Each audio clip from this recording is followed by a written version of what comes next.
এ যেন চেনা কোনো পাণ্ডুলিপি। প্রেস কনফারেন্সের নিয়মিত প্রশ্ন, একই ধাঁচের পরিচিত উত্তর, অন্তত চলতি বিশ্বকাপে।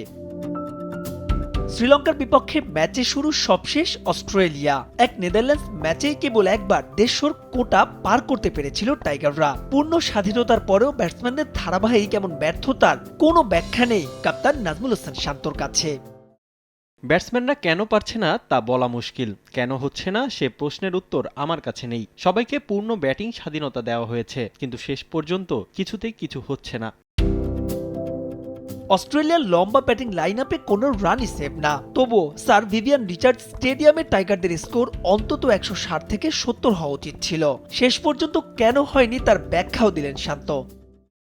অস্ট্রেলিয়া ম্যাচে আমাদের পরিকল্পনা ছিল পাওয়ার প্লেতে যত কম উইকেট হারানোর, সেদিক থেকে আমরা সফল। তবে আরেকটু ভালো হতে পারত। ওই সময়ে আমি আউট না হয়ে যদি 17 বা 18 ওভার পর্যন্ত দলকে নিয়ে যেতে পারতাম, তাহলে 160 রান হতেই পারত।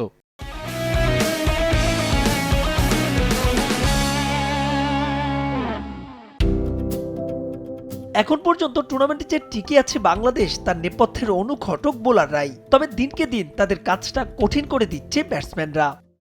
যেভাবে আমাদের ব্যাটসম্যানরা ব্যাটিং করেছে তা ডিফেন্ড করা বোলারদের জন্য সত্যিই কঠিন। বিশ্বাস, দ্রুত ভুলগুলো তারা বুঝবে। তাই তো পরের 2 ম্যাচে অন্তত ব্যাটসম্যানদের কাছ থেকে ইতিবাচক ক্রিকেটের প্রত্যাশা অধিনায়কের।